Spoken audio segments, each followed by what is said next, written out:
Baik Bapak Mama, Saudara dan Saudariku yang saya kasih dalam Tuhan. Semalam saya menonton dengan cermat wawancara wartawan Kompas dan beberapa wartawan, mungkin jumpa pers ya, Menteri Agama Indonesia, dan sharingnya tentang perjumpaan dia, kesannya tentang figur Paus Fransiskus. Dari cara tuturnya, kita siapapun yang mendengar tentu punya kesan pertama bahwa mereka dekat. Bukan hanya sekedar berjumpa di Jakarta waktu itu, tapi sepertinya ada satu kedekatan batin, mungkin karena ada satu orientasi yang sama tentang persaudaraan sejati. Kesannya bahwa mereka itu ada satu kedekatan rohani yang luar biasa. Dan Paus yang datang dari tanggal 3 sampai 6 di Indonesia sepertinya membekaskan sesuatu yang luar biasa di dalam hati Menteri Agama kita. Dan karena itu dia bersaksi kepada seluruh rakyat Indonesia dan kepada dunia siapa sosok Paus Fransiskus. Dan kesaksiannya itu sungguh memengaruhi bahkan orang-orang yang mungkin tidak tahu cerita tentang kunjungan Paus atau tidak mengenal Paus Fransiskus. Baik saudara dan saudariku yang saya kasih dalam Tuhan, ada 1-2 poin yang boleh saya sharingkan pada kesempatan ini pada misa mendoakan Paus Fransiskus, mendoakan istirahatnya yang damai. Pertama, kita mendengar hari-hari ini setelah peristiwa kebangkitan Tuhan, kesaksian Petrus. Kesaksian dia yang luar biasa, yang sungguh membalikkan pengalaman kita akan Petrus yang menyangkal Yesus. Ya. Oke, yang kedua, kita juga mendengar tentang Maria Magdalena, pengalamannya ketika datang dan melihat kubur kosong, kepanikannya, kerinduannya, sentimennya, ya, lebih ke soal sentimen, ya. Waduh, guru saya diambil. Kita bisa membayangkan kedekatan mereka, kedekatan Petrus, kedekatan Maria Magdalena dan yang lain seputar Yesus. Betapa mereka dekat dan sampai merasa shock, dan lebih lagi rindu yang dalam, rindu dendam. Sehingga ketika Maria Magdalena mendengar Maria, wow, ini suaranya khas, guru, rabi. Itu satu kedekatan yang luar biasa, Sehingga dengan serta-merta dia tahu itu suara itu yang sapa itu cuma Yesus.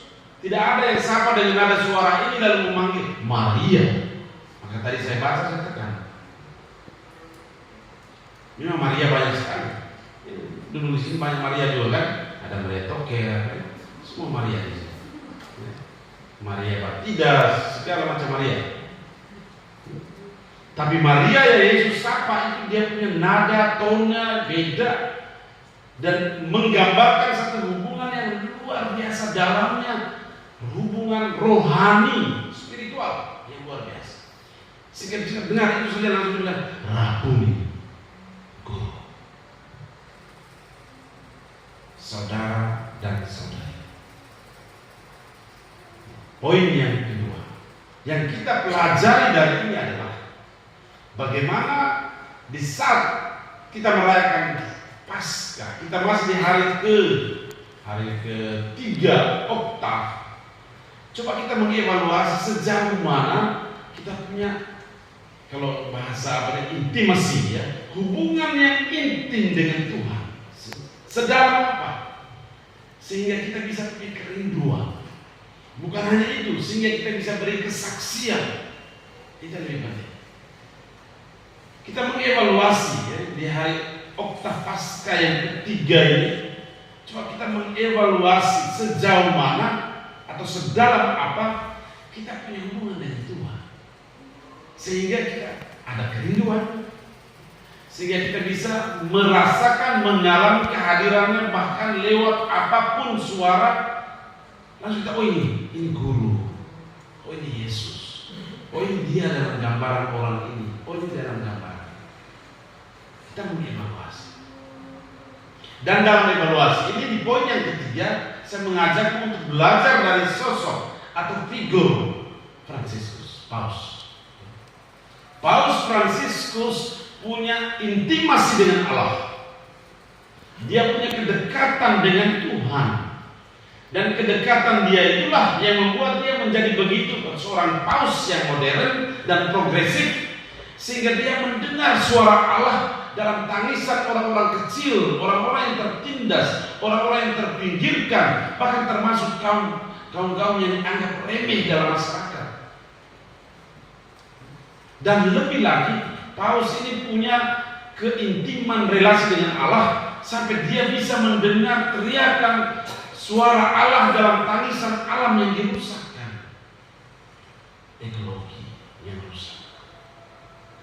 Hanya orang yang punya kedekatan dengan Allah yang bisa mendengar tangisan Allah dalam diri orang-orang yang tertindas, dalam diri alam yang dirusakkan, apalagi dirusakkan oleh orang-orang atau kaum-kaum elit dengan segala macam proyek yang besar, termasuk pertambangan, penebangan hutan secara masif. Nah, inilah yang menjadi concern atau perhatian dari Paus, karena dia punya kedekatan dengan Allah. Kita berdoa bersama, semoga hamba gembala kita beristirahat dalam damai, dan semoga kesaksian yang dia berikan dengan berani di tengah dunia yang begitu masif merusakkan alam,